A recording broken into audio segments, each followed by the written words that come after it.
पाप हो रहा है, तो खिन्न होकर के चल दिए। किंचित उद्विग्न मना युषानुगाह, अपने परिकर के साथ उद्विग्न होकर के व्यर्थ का क्यों, दक्ष ने इतना बड़ा शाप दे दिया, इधर से नंदिकेश्वर ने शाप दिया, व्यर्थ में।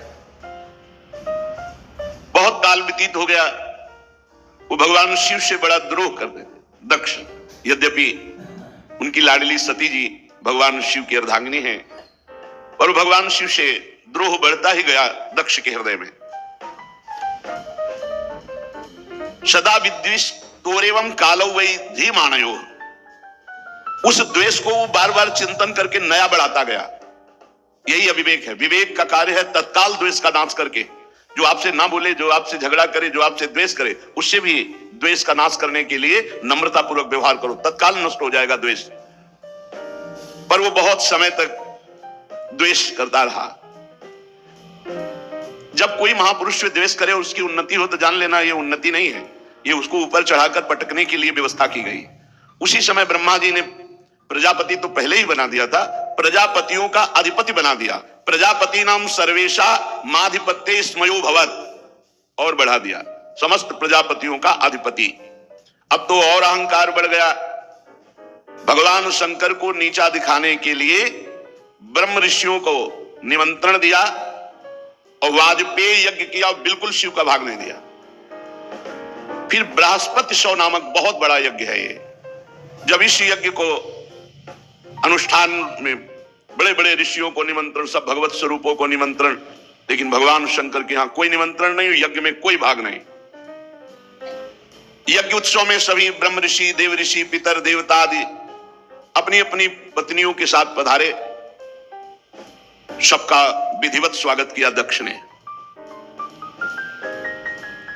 खास बात यहां थी कि जो और बहनें थी सती जी की, तो कैलाश के ऊपर ही से विमान से चर्चा करते हुए जा रही थी। बड़ा निमंत्रण दिया है पिताश्री ने, बहुत आदर पूर्वक। ऐसा दक्ष कुमारी सती जी ने ये सुना, सती बिलोके व्योम विमाना, जात चले सुंदर विधि नाना। महाराज, कोई यज्ञोत्सव हो रहा है, हमें लगता है हमारे पिताजी का। क्या ये जो हमने सुना सही है भगवान शिव से? पूछो तब शिव कहो बखानी, पिता यज्ञ सुनी कछुहर सानी। भगवान शिव ने कहा सत्य है, तुम्हारे पिता इस समय बड़े पद पे हैं, बहुत बड़ा यज्ञ कर रहे हैं, और ये सब निमंत्रित देवांगनाएं, देवता, तुम्हारी बहनें, ये सब जा रही हैं। प्रभु मेरी भी इच्छा हो रही, मैं भी जाऊं। जो महेशु मोहिया सुदेही, कछु दिन जाई रहो मिसिए। यदि भगवान शिव की आज्ञा हो तो मैं भी उत्सव में सम्मिलित हो जाऊं, वहां जाके दर्शन करूं।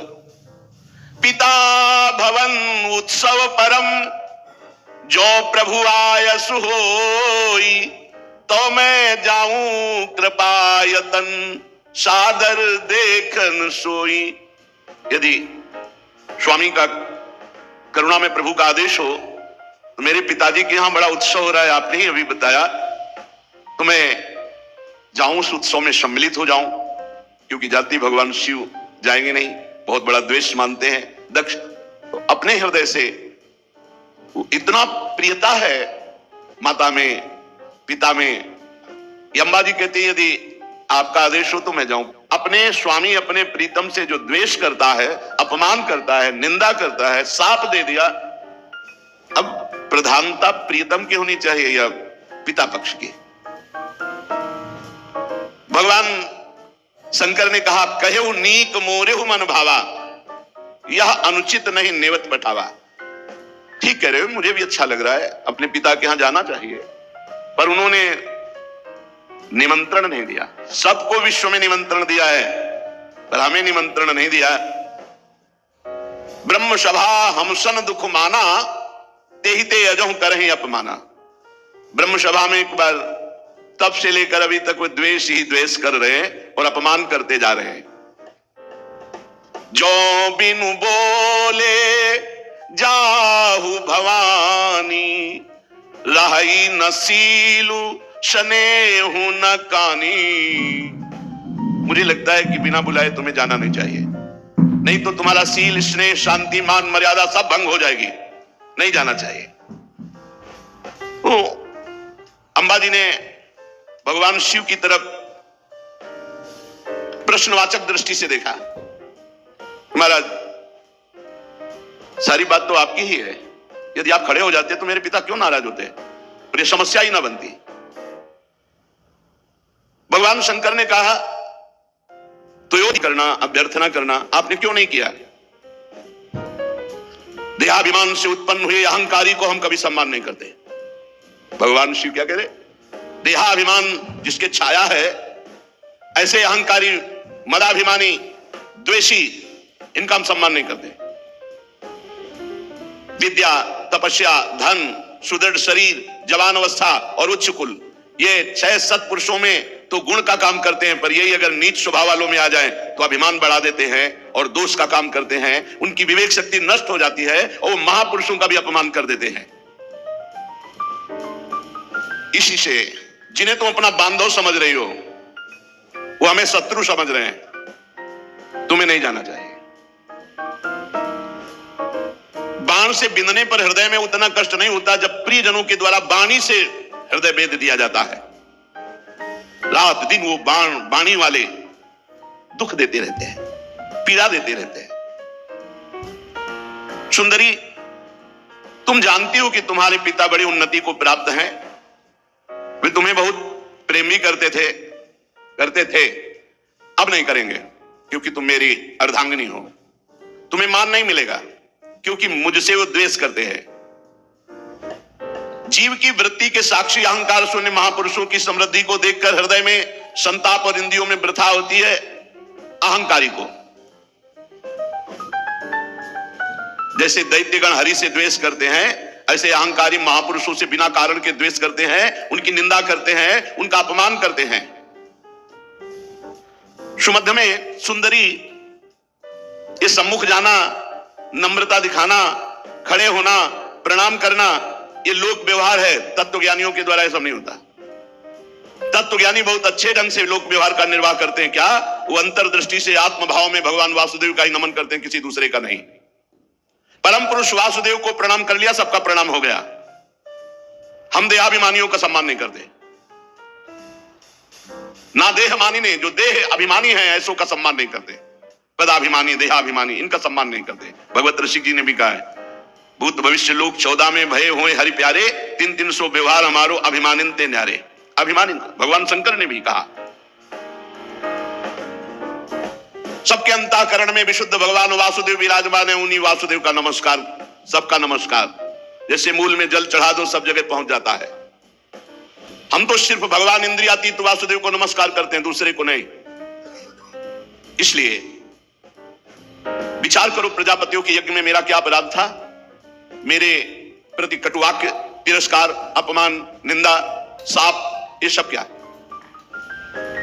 दक्ष यद्यप तुम्हारे शरीर को उत्पन्न करने वाला पिता है तो भी मेरे से शत्रुता का भाव रखता है, इसलिए तुम्हें बिल्कुल नहीं जाना चाहिए।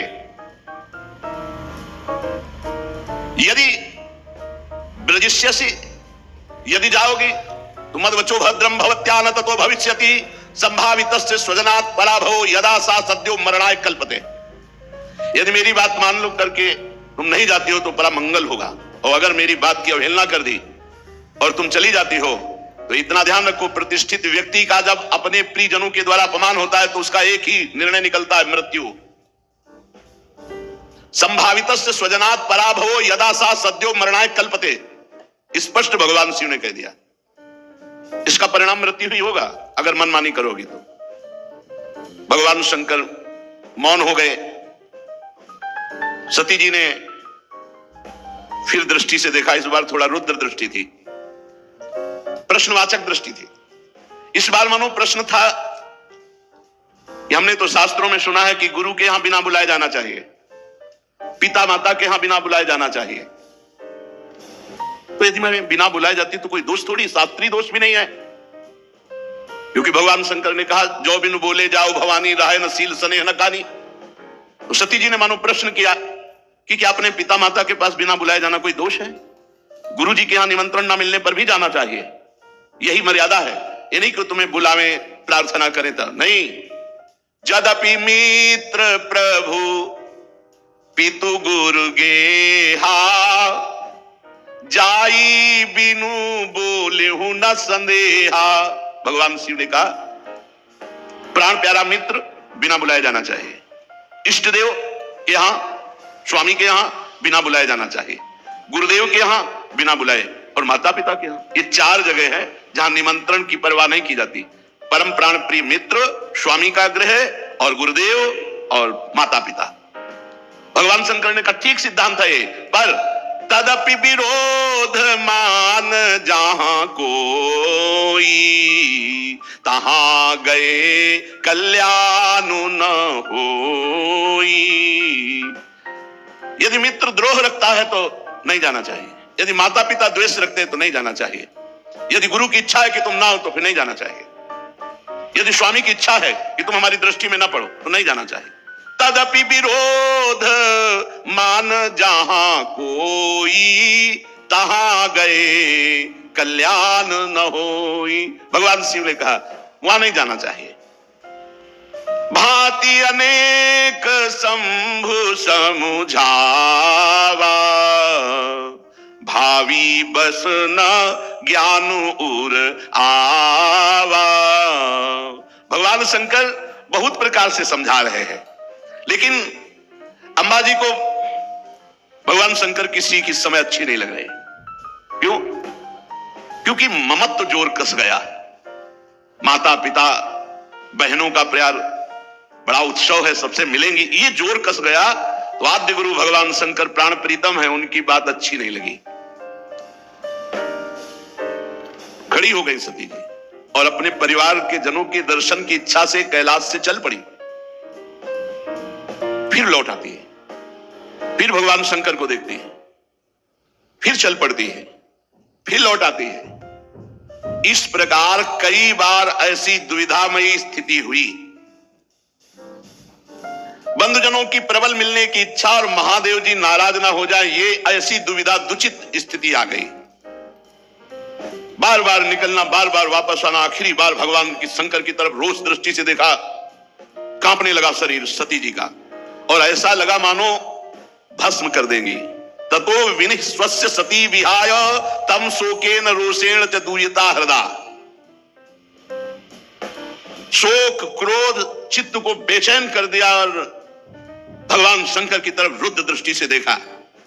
आखिरकार जिन भगवान शिव ने अपना अर्धांग उनको बनाया, उनको छोड़कर वो लंबी लंबी सांस लेती हुई माता पिता के घर की तरफ चल पड़ी।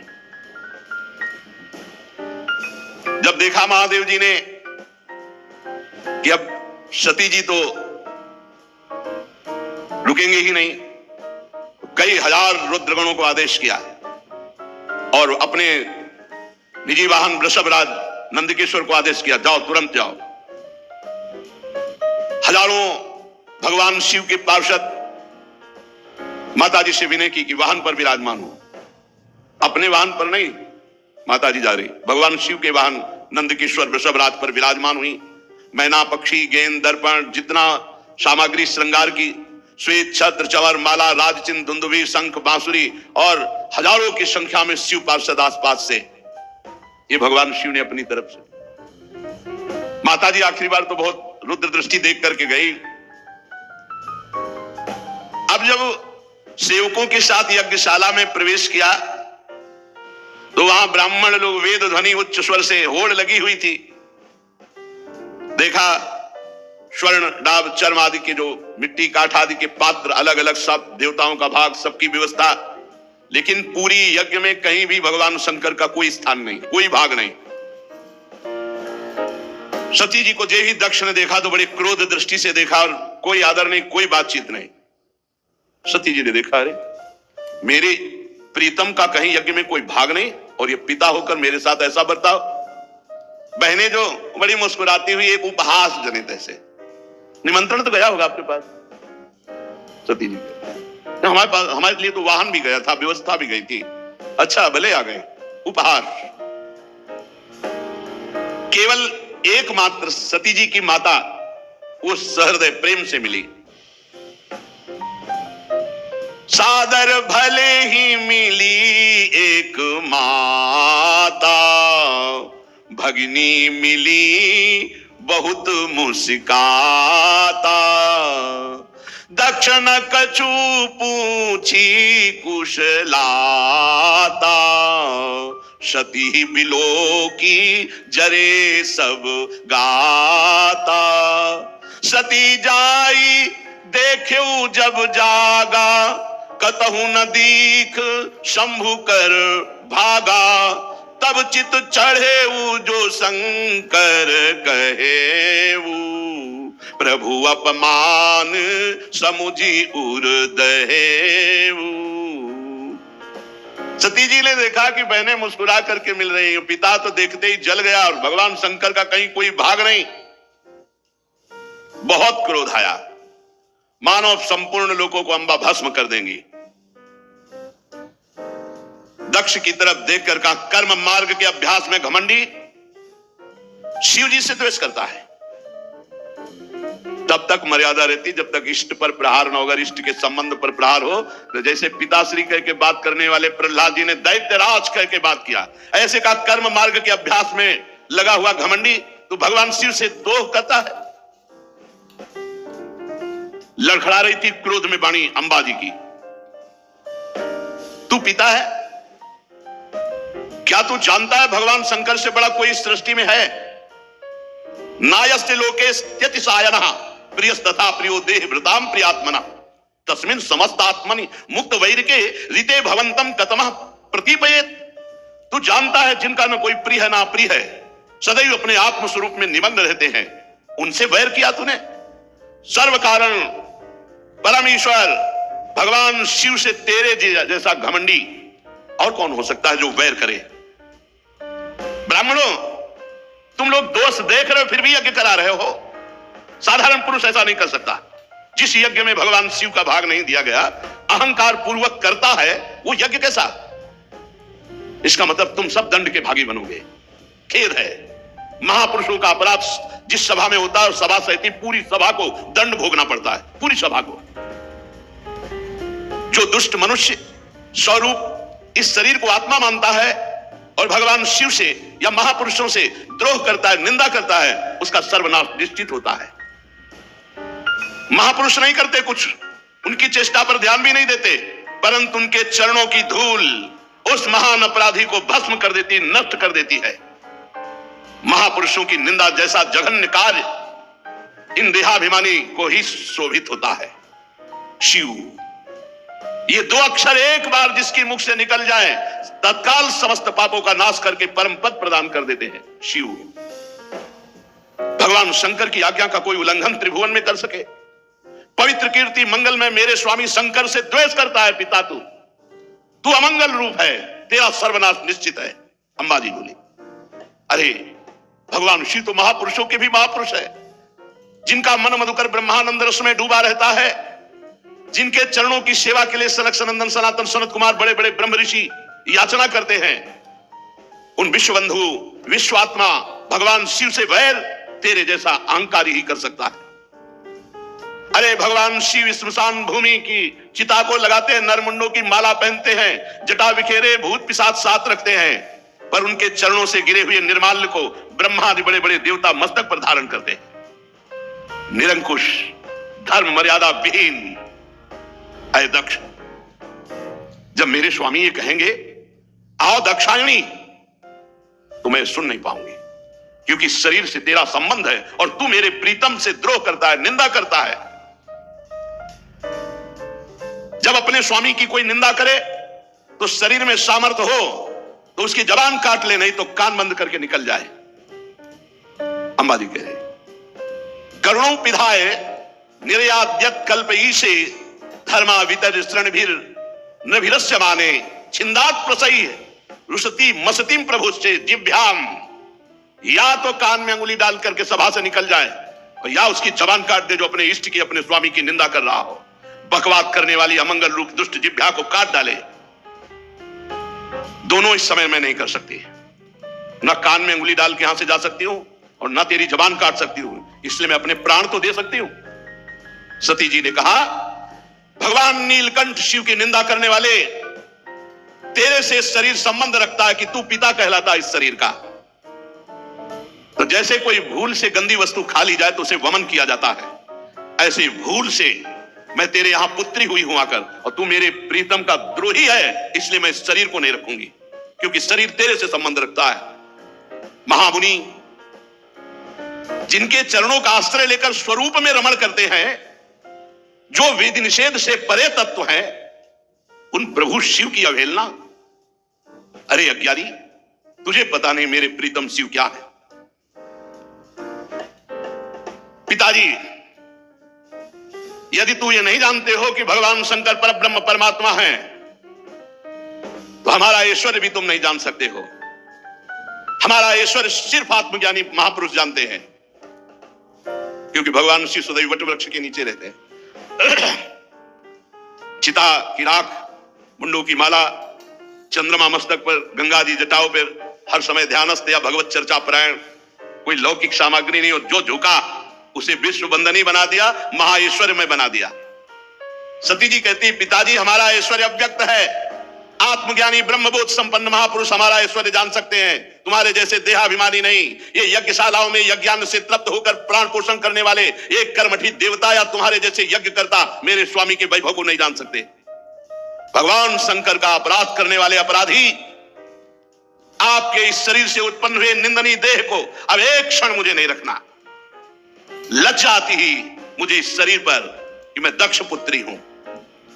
मेरे प्राण प्रीतम शिव का अपराध करने वाले, तुझे धिक्कार, और तेरी पुत्री कहलाने वाले शरीर को धिक्कार। अगर मैं वापस जाती हूं, भगवान शिव कहेंगे, आओ दाक्षायणी, दक्ष पुत्री आओ, ये मैं नहीं सुन सकती। ये मैं नहीं सुन सकती कि भगवान शिव का अपमान करने वाले शरीर से हमारा संबंध है। उत्तर दिशा की तरफ मुख करके मौन होकर बैठ गई, आचमन किया, पीला वस्त्र ओढ़ा, आंख मूंद करके योग मार्ग में स्थित हुई। तत्काल आसन बांधकर प्राणायाम, प्राणवायु को नाभि चक्र का भेदन करते हुए उदान वायु को नाभि चक्र से ऊपर उठा करके अनिंदिता महामहिमामयी सती हृदय स्थित वायु को कंठ मार्ग से भ्रकुटी के बीच में लाकर और सबके परम पूजनीय अपने प्राण प्रीतम भगवान शंकर का ध्यान, और ध्यान करते हुए अंदर से मांगा, बार बार मेरा जन्म हो और मेरे पति जगत गुरु भगवान शंकर हो। अंतिम समय ध्यान में यही मांगा कि बार बार मेरा जन्म हो और हर जन्म में हमारे पति जगत गुरु भगवान शंकर हो। बस भगवान शंकर के ध्यान में तन्मय होकर सब कुछ भुला दिया।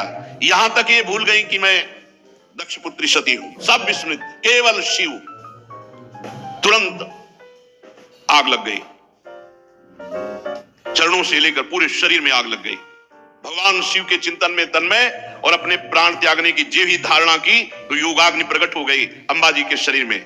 हाहाकार मच गया, पूरे शरीर में दिव्य आग। समस्त देवता जो यज्ञ में सकोलाहल मच गया, भागे सब इधर उधर भागे कि अब तो आतंक हो जाएगा, अब तो सर्वनाश का खेल होगा, क्योंकि सती जी ने शरीर छोड़ दिया तो रुद्रगण कैसे किसी को चैन से रहने देंगे। जो बड़े बड़े याज्ञिक थे उन्होंने कहा, अरे ये दक्ष के दुर्व्यवहार से कुपित होकर देवादिदेव महादेव की प्रिया सती ने अपने शरीर को त्याग दिया। अरे देखो, सारे चराचर के जीव इस दक्ष प्रजापति की संतान है, फिर भी कैसा दुष्ट है, अपनी पुत्री शुद्ध हृदया सती का आदर नहीं किया, भगवान शिव का ऐसा निरादर किया कि उसने प्राण त्याग दिया। बड़े सब बातें होने लगी। अरे कम से कम जब शरीर छोड़ रही थी उस समय शंकर द्रोही रोक देता, लेकिन इसने तो बात ही नहीं की। जेव ही ये सूचना, यज्ञ मंडप के बाहर शिव पार्षद खड़े थे, शिव पार्षदों को सूचना मिली, हाहाकार मचा हुआ, सती जी ने अपने शरीर में योगाग्नि प्रकट कर ली। आप तो उठा उठा करके पटकने लगे जितने भगवान शिव पार्षद थे, जो मिले पंडित यजमान, जो भयंकर रुद्र लीला। महाराज सर्व समर्थ भृगु जी ने देखा यज्ञ में तो विघ्न डाल दिया, तो अपहृतम रक्ष इस मंत्र का उच्चारण करके जो स्वाहा दक्षिणाग्नि में आहुति दी, तो रिभु नाम के महान बलवान देवता प्रकट हुए तत्काल मंत्र के बल से, और बड़े तेजों में ब्रह्म तेज से संपन्न, और उन्होंने जलती हुई लकड़ी जो मिला उठा उठाकर भगवान शंकर के गणों की पिटाई करके भगा दिया, यज्ञ रक्षा कर भृगु जी के मंत्र से। उधर देवर्षि नारद जी भगवान शंकर शांत बैठे हुए थे। हर हर महादेव, नारायण नारायण नारायण। भगवान शंकर ने आंख खोला, बोले प्रभु बड़ा मंगल हो गया, दक्ष ने आपका भाग नहीं दिया यज्ञ में, और माता जी से बात भी नहीं की। आपकी निंदा, आपका अपमान ना सह सकने के कारण सती देवी ने योगाग्नि के द्वारा अपने शरीर को भस्म कर दिया, और आपके पार्षद जब उनको दंड देने लगे तो भृगु जी ने रिभुओं को मंत्र के द्वारा इतना प्रबल पार्षद रूप प्रकट किया कि आपके पार्षदों को मार के भगाया वो आ रहे हैं। भगवान शंकर उस समय सती का भस्म होना, पार्षदों का अपमान, तो क्रुद्धा सुदृष्टोष्ट पुटः सा धूर्तिजटाम। भगवान शिव क्रोध से ओठ चबाने लगे और जटाएं ऐसे बिखेर ली, और एक जटा पकड़ी जो बिजली की तरह चमक रही थी, और उखाड़ कर पृथ्वी पर पटक दिया एक जटा को। जे ही पटका तो इतनी जोर का अट्टहास हुआ मानो विश्व का विनाश हो जाएगा। देखा, देखते देखते जमीन से आकाश को चीरते हुए इतना भयानक वीर, इतना शरीर विशाल था कि ऐसे देखो तो छाती स्वर्ग तक पहुंच चुकी थी। 1000 भुजाएं, मेघ के समान श्याम वर्ण, चलते हुए 3 विशाल नेत्र, बाहर मुंह से निकली हुई विकराल दाढ़ें, अग्नि की ज्वाला के समान लाल लाल जटाएं, गले में नरमुंडों की माला, और 1000 हाथों में 1000 अस्त्र धारण किए हुए। तम किम करोमीति गृणंतमाह बद्धांजलिम। भगवान भूतनाथा, हाथ जोड़कर वो महावीर बोला, हे भूतनाथ, क्या आज्ञा है हमारे लिए। दक्षम सयज्ञम जहि मत भटाराम त्वम गणो रुद्र भटांस को मैं। भगवान शंकर ने कहा, जाओ दक्ष, उसके यज्ञ, पार्षद, यज्ञ करता सबको नष्ट कर दो। देवादिदेव भगवान शंकर जे भी ऐसी आज्ञा दी, उस महावीर पार्षद का नाम वीरभद्र, भगवान शंकर के चरणों को स्पर्श करके परिक्रमा करके चलने को जैसे ही अगला कदम रखा मानो भूकंप आ गया। इतना विशाल का शरीर, ऐसा मालूम होने लगा मानो भूकंप आ गया। बड़े वेग से कुछ ही क्षण में सिंहनाद दहाड़ करते हुए यज्ञ मंडप की तरफ। 1000 हाथों में और अस्त्र तो है, भगवान शंकर का विशेष त्रिशूल हाथ में लिए हुए, मानो त्रिशूल संसार का संहारकारी मृत्यु ही त्रिशूल रूप धारण किए हो। हजारों सेवक और पीछे चल रहे रुद्रगण, आगे वीरभद्र। वीरभद्र के पैरों की धमक से पृथ्वी हिल रही थी। ऋत्वज यज्ञशाला में जजमान सदस्य ब्रह्म ऋषि धमक से समझ गए कुछ गड़बड़ होने वाला। अट्टहास सुनाई दिया, धूल दिखाई दी, तो जो चतुर विद्वान ब्रह्म ऋषि थे तो उन्होंने कहा कि अभी निकल लो। तो जो कुछ समझदार थे वो तो लघु शंका के बहाने, और जो थे कि मैं मंत्र के द्वारा देवता प्रकट करूंगा और फिर रुद्रगणों की, अब वो बात नहीं थी, क्योंकि ये और कोई नहीं, महाकाल स्वयं रूप धर के वीर रुद्र का। जब वो चल रहे थे तो ऐसा लग रहा था आंधी तूफान चल रहा है, इतनी धूल उड़ रही थी। जटाएं ऐसी चमक रही थी मानो बिजली चमक रही हो। अट्टहास, गर्जना। दक्ष पत्नी प्रसूति अन्य स्त्रियों से व्याकुल होकर कहने लगी कि अब सर्वनाश निश्चित है, क्योंकि सती का तिरस्कार हुआ, महादेव जी को पता चल गया। भगवान शिव के अनादर का परिणाम अभी सर्वनाश शुरू हो जाएगा, मुझे अनुभव हो रहा है। इतने ही में प्रलय काल उपस्थित, जटाजूट बिखेरे हुए, शस्त्रास्त्रों से सुसज्जित और सामने तांडव करते हुए और रुद्रगण और विशाल काय शरीर वीरभद्र, मेघ गर्जना के अट्टहास से 10 दिशाएं कंपायमान कर दी। बार बार शिव शिव वीर रुद्र पुकारते हैं, मानो विधाता ने साक्षात काल की रचना की हो विनाश के लिए। जो महात्मा जन ब्रह्म ऋषि भाग नहीं पाए, वो एक दूसरे की तरफ दया की दृष्टि से देख रहे थे। कोई मंत्र है, उच्चारण करो, अब बचाओ। इसी समय दौड़ करके रुद्र सेवकों ने संपूर्ण यज्ञ मंडप को, जो लघु शंका के लिए निकल गए थे तो बड़े प्रवीण थे, घेर लिया। और भगवान शिव के जो गण हैं, किसी का मुख मगरमच्छ जैसा, कोई भूरे रंग का, कोई बौना, कोई कैसे कैसे भगवान शिव के गण हैं। जितने वहां थे, किसी को मुख में डाला, किसी को मसला, किसी को काटा, किसी को मारा, वहां हाहाकार मचा। किसी ने यज्ञशाला के खंभों को तोड़ दिया, किसी ने यज्ञ के पश्चिम भाग को नष्ट कर दिया, किसी ने सभा मंडप को, किसी ने उत्तर भाग को, किसी ने यजमान गृह को, किसी ने पाकशाला को, किसी ने यज्ञ के पात्र जो देवताओं के भोग, लघुशंका का यज्ञ नष्ट हो, दक्ष नष्ट हो और संपूर्ण सभा को दंड मिले। ये भगवान शिव का आदेश है। जो अग्नि घी से तृप्त लघुशंका, पेशाब, हर देवता को दंड मिल रहा है। यहां भगवान शिव का तांडव शुरू। यज्ञ पात्राणि तथैकेगाग्नीन नाशयन कुंडेषु मूत्रयन केचित दुर्वेद मेखला।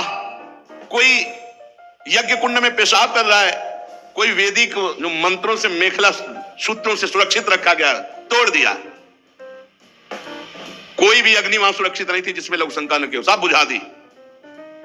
जो बड़े बड़े ऋषि शुरुआत लिए थे, पकड़ पकड़ के दाढ़ी मार पिटाई दक्षिणा। भगदड़ मच गई पूरी यज्ञशाला में। जो देवता भागे उठा के पटक दिया। मणिमान जी ने भृगु जी को, जो देवता विभू प्रकट किए थे, बांध लिया, उठा के पटक दिया और छाती में धर करके चरण उनकी दाढ़ी उखाड़ी। चंडीस ने पूखा को, जब साप दे रहे थे ना, देखते तो हंस रहे थे, जब सती जी नाराज होकर बोल रही थी तब हंस रहे थे। तो चंडीस ने पहला घूंसा मारा कि 32 उनके बाहर निकल आए। जो पूषा देवता थे, नंदीश्वर ने भग देवता को पकड़ा, हो आंख दिखा दिखा के दोनों आंखें फोड़ दी। वीरभद्र ने प्रजापति दक्ष को ऐसे, जैसे बाज अपने पंजे में पकड़ लेता छोटे पक्षी को, ऐसे दक्ष प्रजापति को पकड़ा। भगवान शंकर के रुद्रों की जो सेना थी, भयंकर लीला शुरू हुई। बड़े बड़े देवता गिरा के मार पत्थर कुचल रहे हैं।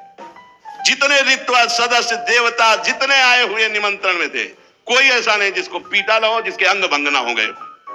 भगदड़ मच गई पूरी, किसी को भागने नहीं, आसपास से घेरे हुए। भृगु जी शुरुआ हाथ में लिए थे। वीरभद्र का बड़ी लंबी दाढ़ी उखाड़ दी। जो प्रजापति ऐसे मुझ छठे हुए सब बैठे थे, महादेव जी के पार्षदों ने मुझ उखाड़ ली, किसी की दाढ़ी उखाड़ ली, दांत तोड़ दिए, आंख फोड़ दिए। भारी देवाधिदेव महादेव जी के पार्षद इस समय न कोई मंत्र काम कर रहा है, ब्रह्म ऋषियों का न साप काम कर रहा है कि जाओ कुछ नहीं, जल लिए रहो हाथ में, कुछ नहीं। ये शिव प्रताप है। महादेव जी के जो कटु वचन सुन रहे थे कानों में, काने छेद दिए। जो हंस रहे थे दांत तोड़ दिए। वीरभद्र उठा के पटक दिया दक्ष को, छाती पे घुटना रखा और मंत्रों से इतना सुदृढ़ यजमान को कर दिया गया था कि काल भी नहीं मार सकता अस्त्र के द्वारा। अब एक विशेष तलवार से उन्होंने, लेकिन खरोच भी नहीं लगी दक्ष के गले में। हर शस्त्र का प्रयोग किया वीरभद्र ने, लेकिन मंत्रों के बल से यजमान सुरक्षित थे। दक्ष का एक रोम भी नहीं काट पाए। तब वीरभद्र ने कहा जरूरत ही नहीं अस्त्र की, धरा लाद और पकड़ के खोपड़ी ऐसे ऐड करके, वैसे किसी अस्त्र से नहीं काटा, ले तुम्हारे मंत्र काम।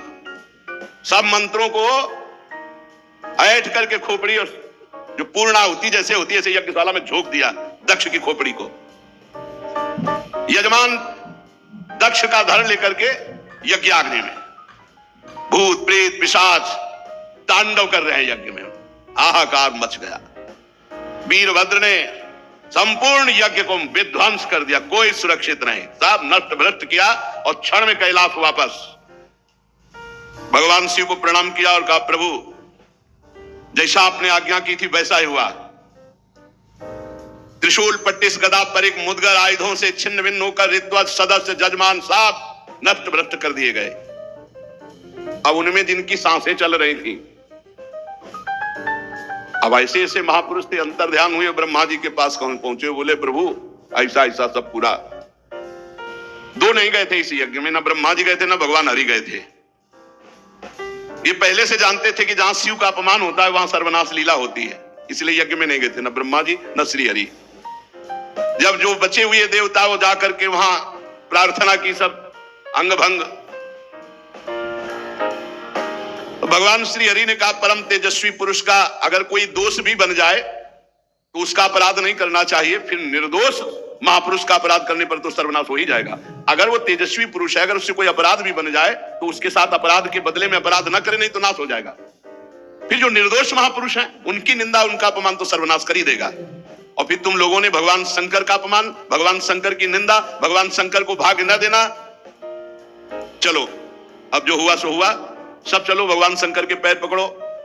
तुम लोग शुद्ध हृदय से यदि भगवान शंकर की प्रार्थना करोगे तो बहुत जल्दी, आशुतोष हैं वो बहुत जल्दी प्रसन्न हो जाते हैं। दक्ष के दुर्वचन, दक्ष का अपमान, प्रिया सती का वियोग, इसलिए तुम यदि मंगल चाहते हो, दूसरा संकल्प ना बनने पावे, सब चलो भगवान शंकर के पैर पकड़ो चल के, क्षमा अपराध मांगो। अगर दूसरी बार कुपित हो गए तो लोकपालों के सहित लोक के लोक भस्म हो जाएंगे, किसी की ताकत नहीं बचा सके। भगवान ने ऐसा कहा। भगवान रुद्र परम स्वतंत्र है, उनकी सामर्थ्य को ना तो कोई ऋषि मुनि जानता, ना कोई देवता जानता है, ना देवराज इंद्र जानते हैं, ना यज्ञ स्वरूप और कोई, और यहां तक कि मैं स्वयं नहीं जानता हूं कि कितने सामर्थ्यशाली हैं। इसलिए एक ही उपाय है, चलो सब चरण पकड़ लो भगवान शंकर की। इस प्रकार जब सबको प्रेरित किया तो भगवान ब्रह्मा जी प्रजापतियों को, पितरों को और जो बचे खुचे पिटे पुटे देवता थे उनको साथ लेकर कैलाश गए। कैलाश पर्वत दिव्य औषधियों से, दिव्य मंत्रों से और योग आदि से सुरक्षित है। ऐसा नहीं कि हर कोई कैलाश में प्रवेश पा लेगा। दिव्य औषधियां, दिव्य मंत्र, दिव्य योग आदि और दिव्य देवता, किन्नर, गंधर्व आदि के द्वारा सुरक्षित है। मणिमय शिखर कैलाश पर्वत के विभिन्न दिव्य धातुओं से युक्त है। बड़े निर्मल झरने बह रहे हैं। बहुत सुंदर विहार स्थली कैलाश पर्वत। मोरों के शोर, मदांध भ्रमरों के गुंजार, कोयलों की कुहू कुहू ध्वनि, पक्षियों का कलरव और कल्प वृक्ष की ऊंची ऊंची डालियां जिनमें पक्षी चहक रहे, बड़ा सुंदर कलकल ध्वनि झरनों की हो रही है। मंदार, पारिजात, सरल, तमाल, साल, ताड़, कचनार, असन, अर्जुन, इनके बड़े बड़े वृक्ष हैं। आम, कदम्ब, नीप, नाग, पुन्नाग, चंपा, गुलाब, अशोक, मौलश्री, कुंद, कुर्बक, सुनहले, सतपत्र, कमल, इलायची, मालती की मनोहर लताएं, कुब्जक, मोगरा, माधवी की बेले, ये बहुत सुंदर, ये सब देवता लोग देखते हुए जा रहे हैं। कटहल, गूलर, पीपल, पाकर, बड़, गूगल, भोज वृक्ष, औषधि जाति के पेड़, केले, नाना प्रकार के सुपारी, राजपूग, जामुन, खजूर, आमड़ा, आम, पियाल, महुआ, लिशौड़ा, ये बड़े बड़े वृक्ष। सरोवर सुंदर सुंदर जिनमें उत्पल, कलहार, सतपत्र, सहस्त्रपत्र के कमल खिले हुए हैं। झुंड के झुंड पक्षी वहां भ्रमण कर रहे हैं। हरिन, बानर, जंगली सुअर, सिंह, रीछ, शाही, नीलगाय, सरब, बाघ, कृष्ण मृग, भैंसे, करणांत, एक पद, अश्वमुख, भेड़िया, कस्तूरी मृग, ये सब झुंड के झुंड बनाकर, और देखा कि उसके चारों ओर नंदा नाम की दिव्य नदी, जिसमें केवल देवी सती ही स्नान करती थी।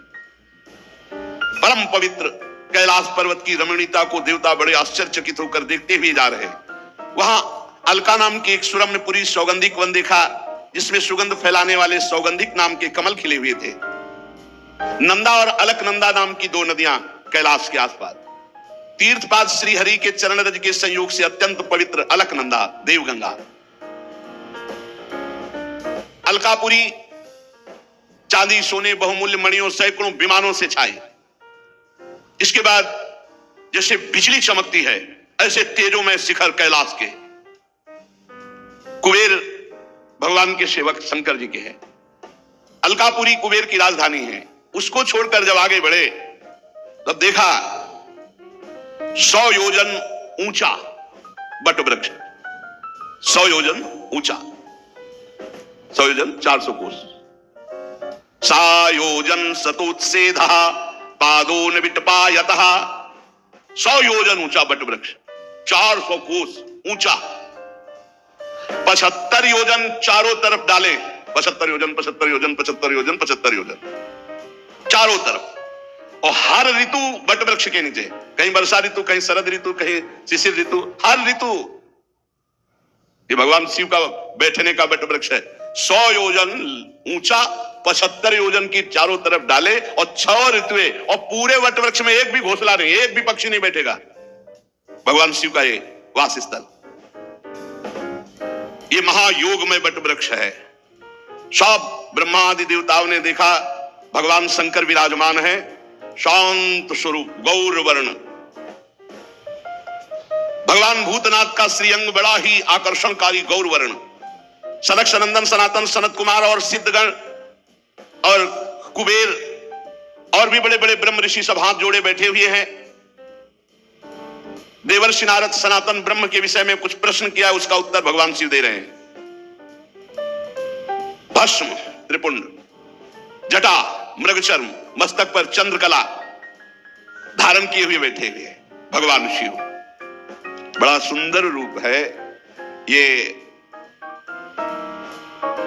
जो स्वरूप इस समय बताया जा रहा है, कृतोरो दक्षिणे सभ्यम पाद पद्मम च जानु जी, ये हमारे ध्यान का विषय था। बाहुम प्रकोष्ठे क्षमाला मासीनम तर्क मुद्रया। बायां चरण दायां चरण ऐसे हिलगा हुआ है, बायां चरण दाहिनी जांघ पर है और बायां हाथ बाएं घुटने पर, यहां कलाई में रुद्राक्ष की माला और तर्क मुद्रा से भगवान शिव ऐसे बाएं, इसमें बायां पैर दाहिनी जांघ पे, दाहिना चरण हिल रहा है। और योग पट्ट कहते हैं काठ की बनी हुई टहनी, टेकनी जिसमें ऐसे वो ऐसे दाहिनी तरफ लगी हुई। बड़े बड़े देवता, मननशील मुनि, बड़े बड़े लोकपाल सब हाथ जोड़े खड़े हैं, ऐसी मुद्रा में उपदेश कर रहे हैं। यहां रुद्राक्ष की माला, ज्ञान मुद्रा, आशीष मुद्रा, अर्धनेत्र खुले हुए, बाएं चरण को दाहिनी जांघ पर और दाहिना चरण हिलगा हुआ, वो ऐसा अद्भुत गौर वर्ण स्वरूप, यही ध्यान का विषय था। समस्त देवता दैत्यों के अधिपति ब्रह्मादि सब महादेव जी के चरण कमलों की वंदना की। जी देखा ब्रह्मा जी आए, भगवान शिव आसन से खड़े हो गए और सिर झुकाकर ब्रह्मा जी की वंदना की। चारों ओर महर्षियों से, अन्य सिद्ध गणों से सब घिरे हुए महादेव जी को, और ब्रह्मा जी भी नमस्कार मुद्रा में, भगवान शिव ब्रह्मा जी को नमस्कार। चंद्रमौली भगवान शिव बड़ी गंभीर मुद्रा में से हंसते हुए ब्रह्मा जी ने कहा, जाने त्वामीशं विश्वस्य जगतो योनि बीजयो शक्ति शिवस्य च परम यद्दत् ब्रह्म निरंतरम। मैं जानता हूं स्वामी, आप संपूर्ण जगत के रचयिता है, पालन करता है और संहार करता है। ब्रह्मा जी कह रहे विश्व की योनि शक्ति और विश्व के पुरुष शिव स्वरूप आप ही पर ब्रह्म है, आपसे ही संपूर्ण सृष्टि प्रकट होती है, शिव और शक्ति से। भगवान आप शिव शक्ति से संपूर्ण लीला करते हुए इस जगत को मकड़ी के जाले के समान प्रकट करते हैं, इसी पर खेलते हैं। आपकी ही बांधी हुई वर्णाश्रम धर्म की मर्यादा है। महामंगल में महेश्वर जो आपकी आराधना करते हैं, वो स्वर्ग चाहे तो स्वर्ग, मोक्ष चाहे तो मोक्ष, धन चाहे तो धन, जो चाहे आप प्रदान करते हैं। महानुभाव, हम सब आपको प्रणाम करते हैं, अपने आप को आपके चरणों में समर्पित करते हैं। प्रभु, ये पशु स्वभाव वाले लोगों की गलती पर आप क्रोध न कीजिए। प्रभु आप कृपा कीजिए। ये देहाभिमानी लोग, इनकी नियत अच्छी नहीं होती, ये दूसरों की उन्नति देखकर रात दिन कूड़ा करते हैं और बड़े मर्म भेदी अज्ञानी दुर्वचन बोलते रहते हैं। प्रभु आप जैसे महापुरुषों को इनको दंड देना उचित है, पर अब शांत हो जाइए। प्रभु ये अज्ञान के द्वारा मारे हुए हैं देवाधिदेव भगवान, आप प्रसन्न होइए। ब्रह्मा जी ने, समस्त देवताओं ने बड़ी प्रार्थना की, कहा प्रभु यदि आप प्रसन्न हैं तो भगत देवता के नेत्र फोड़ दिए गए, उनके नेत्र मिल जाएं। भृगु जी की दाढ़ी जम आवे, जिन जिन के दांत मुंह आंख सब तोड़े गए हैं, सब देवता सबके अंग ठीक हो जाएं। रुद्रदेव जो जहां घायल हुआ है, जो जहां मारा गया है, वो वहीं से जी जाए, उसके अंग जग जाएं। और प्रभु अब कृपा करो, जजमान भी जिंदा होना चाहिए, यज्ञ भी पूरी होनी चाहिए। महादेव जी ने कहा मैं किसी पर नाराज नहीं होता हूं। देखो भगवान शिव ने कहा मैं किसी पर नाराज नहीं होता हूं। इत्यजे नानु नीतेन भवेन परितुष्यता नाधम प्रजेश बाला नाम वर्णये नानु चिंतये, क्योंकि मैं जानता हूं देव माया अभिभूता नाम दंडस तत्र धतो मया। ये अपराधी लोग अपने कर्म के परिणाम में खुद नष्ट हो जाते हैं, मैं नाराज नहीं होता हूं। मैं तो केवल ये सावधान करता हूं कि तुम्हारा कर्म ही दंड रूप भयंकर धारण करके तुम्हें नाश कर देगा। ये उनका कर्म ही था जो वीर रुद्र के रूप में गया और नाश कर दिया। चलो सबके अंग भंग जिनके हुए हैं सबके अंग नवीन जागृत हो जाएं। जागृत हो गए। भग देवता मित्र देवता भृगु जिसका जो जो कुछ नष्ट हुआ वो सबके पूषा के दांत नए नहीं लगेंगे। अब हलवा का भोग लगेगा इनको, बहुत खिल्ली उड़ा रहे थे, इनके दांत नहीं आएंगे क्यों, और सबके अंग आ जाए। अब इनके पिसा हुआ भोग लगेगा। और दक्ष प्रजापति का सिर तो जल गया, बकरे का सर लगा दिया जाए, भगवान शिव ने कहा, और यज्ञ पूरी की जाए, और यज्ञ का आखिरी भाग मेरा, तो यज्ञ पूरी हो जाएगी। जिनकी भुजाएं टूट गई हैं याज्ञिकों में से, तो अश्विनी कुमार की भुजाओं से। भृगु जी की दाढ़ी भृगु जी जैसी नहीं जगेगी, बकरे जैसी जगेगी। याद तो रहेगा इनको। भगवान शंकर के वचन सुनकर ब्रह्मा जी बोले धन्य है धन्य है। हर किसी तरह प्रसन्न तो हो गए। धन्य नहीं तो दोबारा तीसरा नेत्र खोल देते तो लोक और लोकपाल सब भस्म हो जाते।